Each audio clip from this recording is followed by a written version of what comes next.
कि दिल्ली में कोई भी झुग्गी तोड़ी नहीं जा रही है, कोई भी झुग्गी टूटी नहीं है और टूटने वाली नहीं है।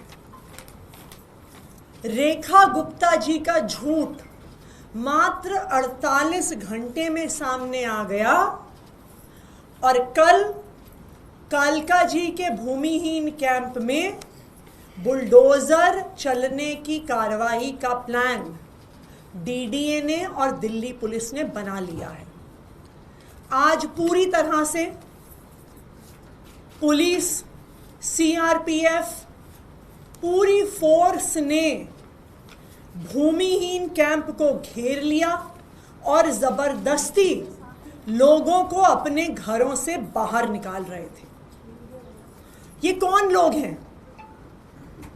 ये भूमिहीन कैंप में रहने वाले लोग हैं जो 20 साल, 30 साल, 40 साल, 50 साल से वहां पे रह रहे हैं, कालका जी के इलाके में काम करते हैं, वहीं पर उनके बच्चे स्कूल में पढ़ते हैं।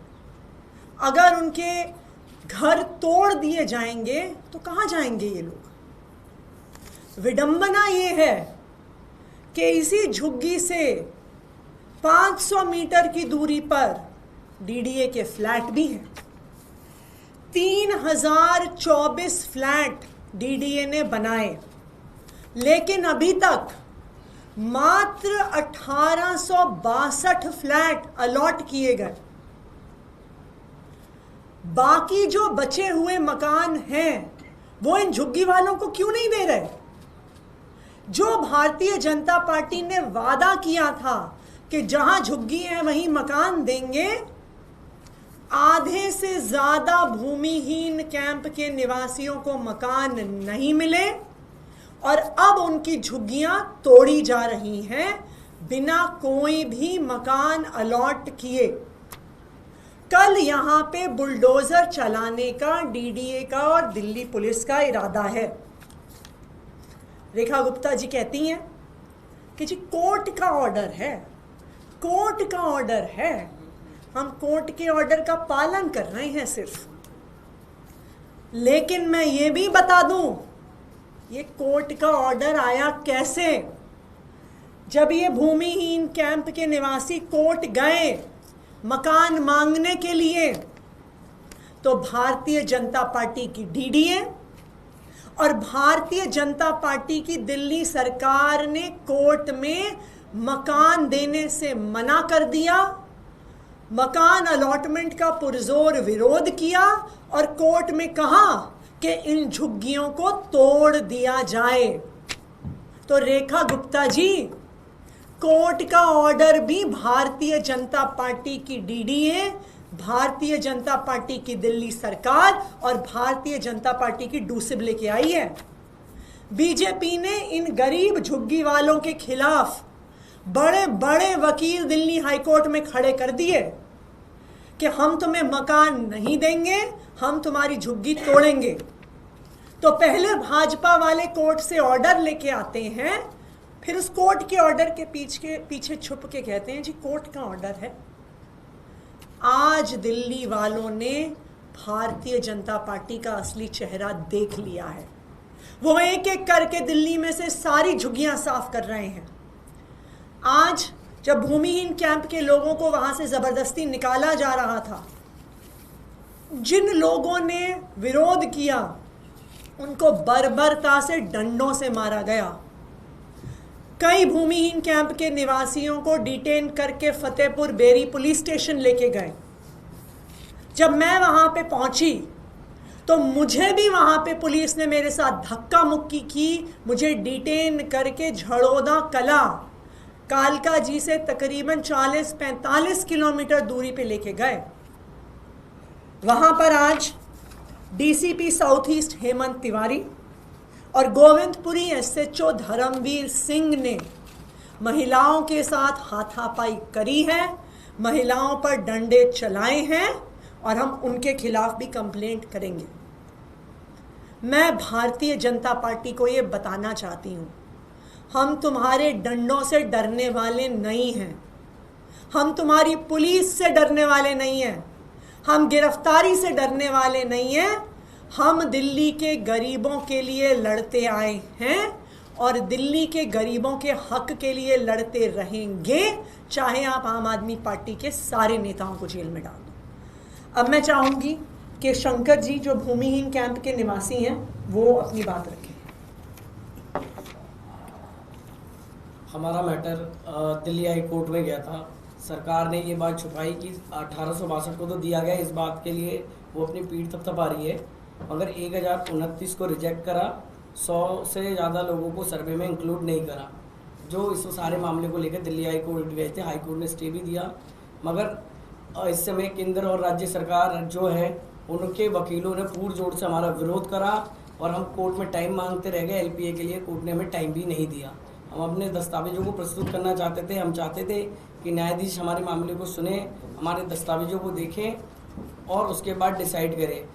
और जबरन ही आज जब मैम हमारे पास आ रही थी तो तभी हमारे को मिलने से रोका गया और कई सारे लोगों को वहाँ से हटाया गया और भगाया गया कि लोग मिल ना पाएँ और झुग्गियों को खाली दिखा दिया जाए कि कोई रहता नहीं है।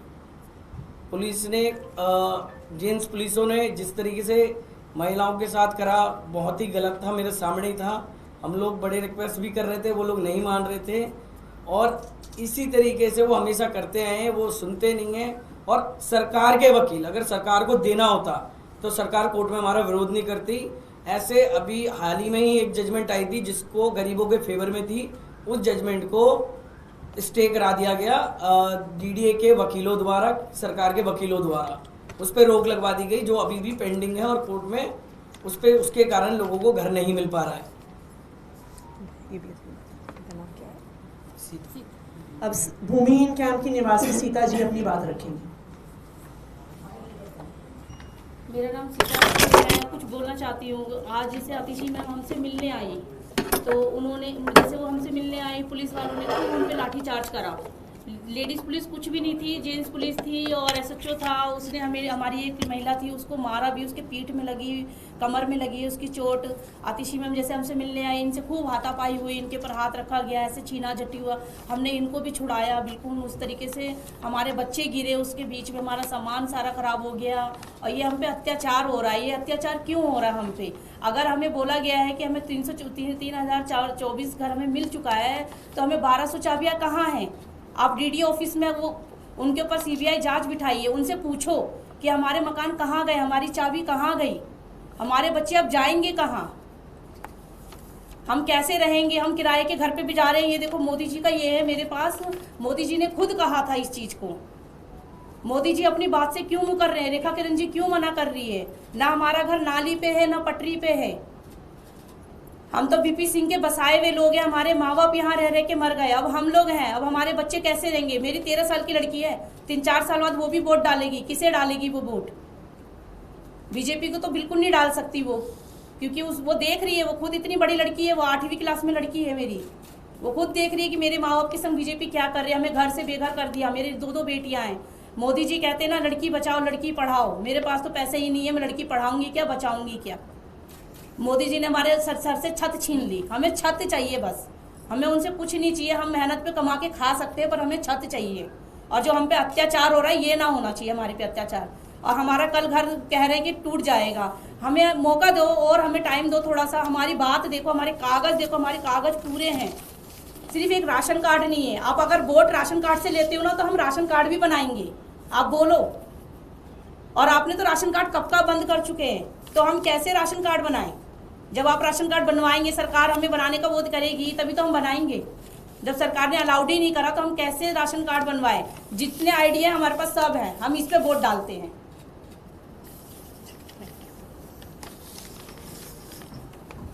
अब हमारे MLA कुलदीप कुमार जी अपनी बात रखेंगे।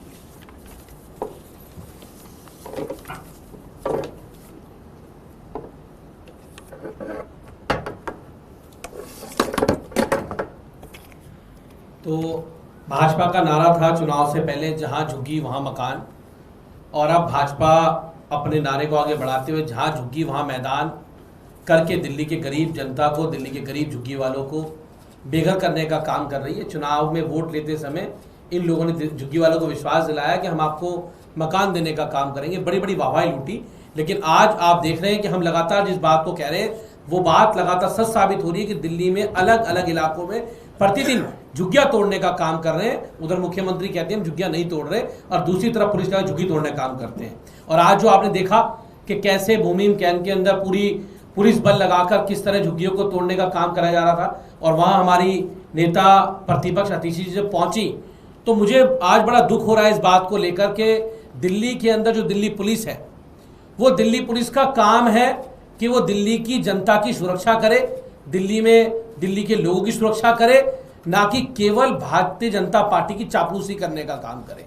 लेकिन आज मैं आपको एक तस्वीर दिखा रहा हूं, ये तस्वीर आप देखिए, ये तस्वीर कहीं ना कहीं आपको ये शर्मसार करने वाली तस्वीर है कि ये एक डीसीपी के द्वारा, एक डीसीपी जो उस इलाके के डीसीपी हैं, वो किस तरह से एक 2 बार की विधायक, लीडर ऑपोजिशन, मुख्यमंत्री रही, एक महिला पर किस प्रकार से एक डीसीपी उनसे हाथापाई करते हैं, किस प्रकार से धक्का मुक्की करते हैं, किस तरह से ये हेमंत तिवारी नाम के डीसीपी जो वहां पर, क्या इनको इसलिए लगाया गया कि आप एक महिला के साथ, आप जो लीडर ऑपोजिशन साथ जो जनता का दर्द सुनने के लिए आई हुई है, जो जनता से बात करने के लिए आई हुई है, क्या इलाके के विधायक को, एक नेता प्रतिपक्ष को यह अधिकार नहीं है वो अपने लोगों से मिल सके?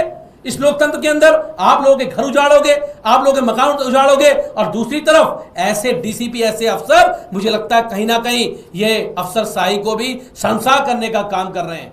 किस प्रकार से महिला के ऊपर हाथ उठाने का काम कर रहे हैं, ऐसे अफसर के ऊपर तुरंत उसमें कार्रवाई होनी चाहिए। और देश ये देख रहा है कि आज भारतीय जनता पार्टी कितना डरी हुई है, कितना घबराई हुई है, वो कैसे गरीबों के मकान छीनना चाहती है, उनको हड़पना चाहती है, और उसको क्या बनाया जा रहा है, दिल्ली पुलिस को आगे करके, उन अफसरों को आगे करके आगे बढ़ाने का काम किया जा रहा है। तो ऐसे अफसरों पे मैं दोबारा ये तस्वीर दिखा रहा हूं, ऐसे अफसरों पे जो एक महिला नेता के ऊपर, नेता प्रतिपक्ष के ऊपर जिस प्रकार से हाथापाई करने का काम करते हैं, उनके साथ जिस प्रकार से दुर्व्यवहार करने का काम करते हैं, ऐसे अफसरों के ऊपर तुरंत प्रभाव में कार्रवाई करने का काम किया जाए। और जो मकान तोड़ने की, झुग्गी तोड़ने की कार्रवाई की जा रही है, भारतीय जनता पार्टी तुरंत प्रभाव में उस पर विराम लगाए।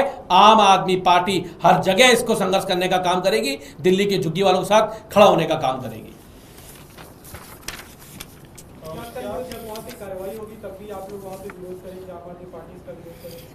देखिए, सबसे पहले तो हम उम्मीद करते हैं कल सुबह हाईकोर्ट में हियरिंग भी है, जहां पर अपने कागजात जो भूमिहीन कैंप वाले हैं वो रखेंगे। लेकिन अगर हाईकोर्ट से स्टे नहीं भी मिलता है तो हम बिल्कुल झुग्गी वालों के साथ खड़े रहेंगे।